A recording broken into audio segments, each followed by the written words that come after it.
Hey y'all, it's Ebony Cole again, and I really wanted to share something with you guys today that has been on my heart this afternoon. For those of you that do not know me, I am an independent life coach, an education consultant, a natural born motivator, and somewhat of a professional student. But my goal is to share my story with people so that they know that they too can succeed despite any obstacle in this life. So I really want to motivate and inspire people. And so this afternoon, I just felt led to kind of talk a little bit about some of the obstacles that I faced during my education journey, and more specifically when I was earning my bachelor's degree. So I just wanted to, and they're both kind of comical now that I'm so far away from that. But in that moment that it was going down, it was probably the worst thing that was happening in my life at the time. And I'm thinking, am I just not supposed to graduate?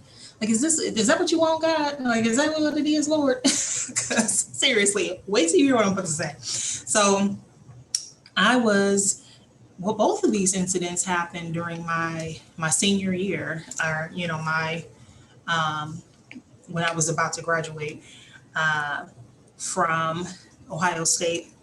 And so I was living in Columbus, Ohio, and I was had fallen on hard times. I was a single mom, and just really struggling financially. So I had gotten evicted from an apartment, and so I had to move into these other apartments that were a little less desirable. So, and you're probably thinking, why the heck did she get evicted? Well, you have to buy my ebook and read about some of the struggles that I had, some additional struggles, but that's not what I'm here to talk about today.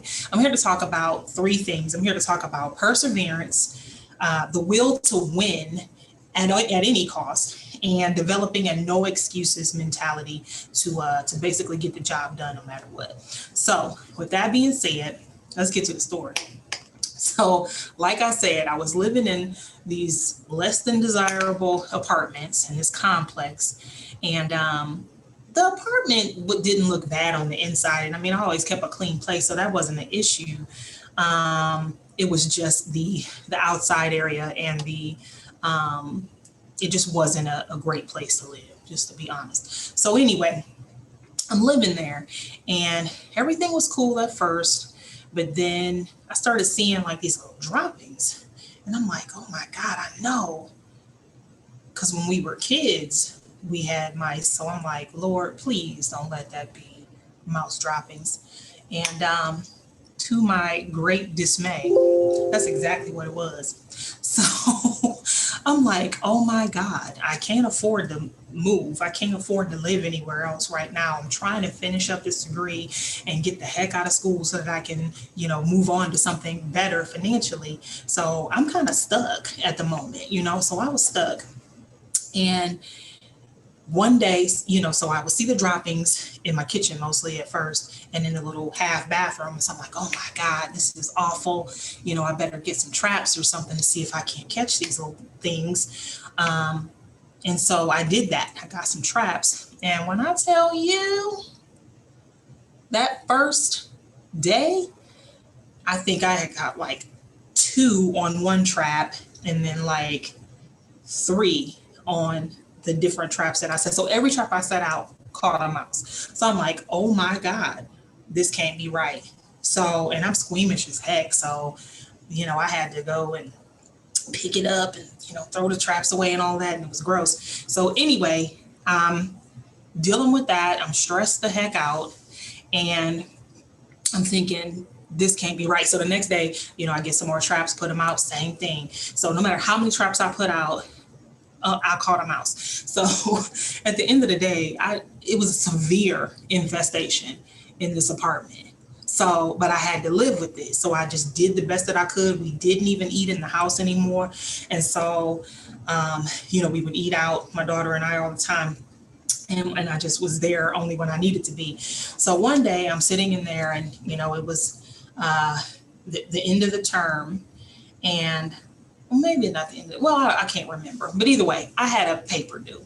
and I had procrastinated a little bit. And so I'm sitting there and I write the paper out. This was back in the day, so I hadn't even typed it yet. I wrote it all out, and then I said, okay, I'm gonna type it up in the morning. That's just the way I operated back in the day. Don't ask me, it worked for me. So anyway, I had written this thing out. It was perfect as far as I was concerned, and I was so excited that I was done with it. So, and I'm like, all right, I'll get up, type it up in the morning. It was due the next day, so I can get it turned in. I was cool. So I go to bed, wake up the next day, come back downstairs, get ready to type my paper up. And so I'm looking, and I must have left the paper or like the folder on the floor next to the table because I have my little desk sitting over here where I would type things up. And so I go and I look at my paper and I'm like, okay, I know this is not happening to me. And I look and I see like these little marks around the paper, and like most of the paper was gone, like all of the pages. Y'all, the mice ate my homework. I'm gonna say that again. The mice ate my homework, y'all. Now, can you imagine being a professor, a teacher, whatever? Now, I didn't heard of the dog eating your homework, right? But I go to class and I tell my professor that, my bad, I don't have my paper. And she'll say, why? And I'll say, well, because a mouse ate my homework. She would probably roll over and die laughing right before she give me a big fat F on my paper. So with that being said, I almost had to chuckle in that moment, like, ain't nobody gonna believe this. So I had to sit there and rewrite that whole entire paper, type it up, rush to campus, and get the paper in. And when I tell you I was stressed out, child, I was, but I got an A. It was done, it was turned in, and I got an A. Why? Because I knew that wasn't gonna fly. I had to develop a no excuses mentality. I just could not walk in there and tell that woman that a mouse ate my homework. It just wasn't going down like that. So I had to find that strength within myself to say, you know what? You got to do what you got to do, girl. That's your fault. It ain't nobody else's fault that you live in a mouse infested house. What else can you do in that moment? But do what you're supposed to do and walk yourself right on up in that class with the rest of the, 40, 50 other folks who don't have an excuse, and show up and do what you got to do. And that's just the bottom line. So it sucked, but no excuses, no excuses. The second thing that happened to me, same apartment complex. I live next door to some young ladies who had, did some questionable things, let's just say that, and worked in some questionable places and constantly had a lot of traffic in and out of their apartment. So one day, somebody had come to visit one of the girls, and somebody must have been upset about it and set this dude's Cadillac on fire. So this dude's Cadillac was in flames, and the fire department came and put it out. So, me thinking, oh my God, I don't know who they made mad, but that's awful. And I really need to move from here, but unfortunately I can't at the moment. So let me just finish this degree and do what I gotta do to get out of here. Well, thinking that was a one-off, because how often do you see in your apartment complex somebody's car on fire? Okay. So, I kind of go on with my life, and I'll say maybe a couple weeks after that, I'm in the bed. It's like 3:00 in the morning, and somebody is like banging on my door. Bam, bam, bam, bam, bam. Oh my God, just banging, banging, banging. So I put on my robe and run downstairs. I'm like, what in the world? what is going on? I couldn't imagine what was going on at 3 o'clock in the morning, because Lord knows I didn't converse with none of my neighbors. I didn't, associate with any of them. So I didn't know who the heck it was. So I was scared it might have been my sister, because she lived on the other side of the complex. So anyway, I come downstairs, I got my little robe on, and somebody's like, you need to come move your car right now. And I'm like, move my car? Like, what are you talking about? So I'd step out, because it's like December 5th. I'll never forget it. December 5th is freaking freezing outside.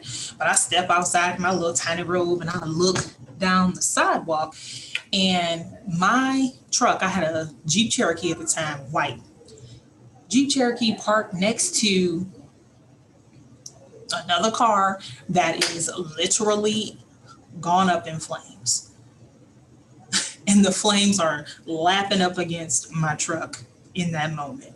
So thank you to whoever came and knocked on my door and said, move the truck. Thank you. But no thanks. I'm not about to go and hop in that truck and risk my life getting burned. Okay? The truck, the gas tank was on the side that the fire was coming from. So yeah, I'm not about to do that. So, but anyway, so I had no choice but to kind of stand there. Now, somebody had already called the fire department, so I guess they were on their way.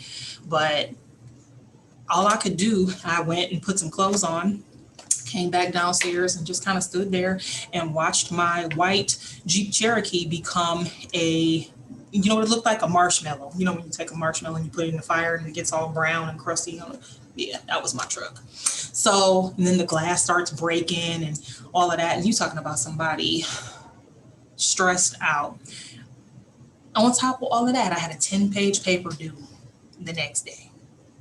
And of course, procrastinating hadn't finished it yet. I had started it, but I hadn't finished it yet. So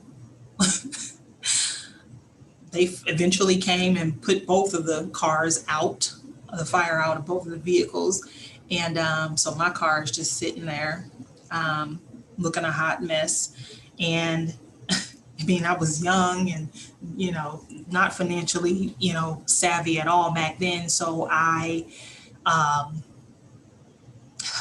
was still making payments on my truck and I was almost done, but I was running into hard times. So I had let the insurance lapse. So not only did I owe money on the truck, but now I didn't have any insurance to get it fixed, Lord. So you talking about somebody being stressed out. And then I had to go and sit down that next morning and bang out a 10-page final. It was actually a final that was due. So there I am. Now, I could have said, hey, professor, I can't finish my final. I need some extra time because I live next door to, I'll just say it, they were some strippers. And not to say the strippers are bad, I'm just saying these young girls, kept some questionable company and things were terrible. So I didn't want to say, I live in a horrible apartment complex and somebody said somebody's car on fire and my car was on fire. I mean, how embarrassing is that? You got to develop a no excuses mentality. Stuff is going to happen.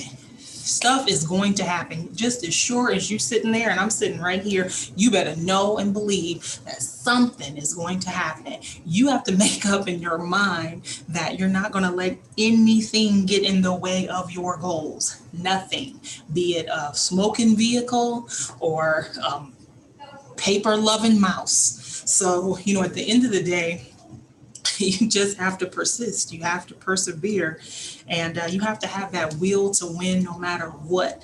So when I say I have been through the ringer and I have seen my fair share of craziness in the pursuit of, just trying to have a better life, I have. But guess what? I got through every single one of them because I said, you know what? It is what it is, but I'm stronger than all of this. And I was able to overcome it and keep it moving. So I just want to encourage each and every one of you that you can do the same thing.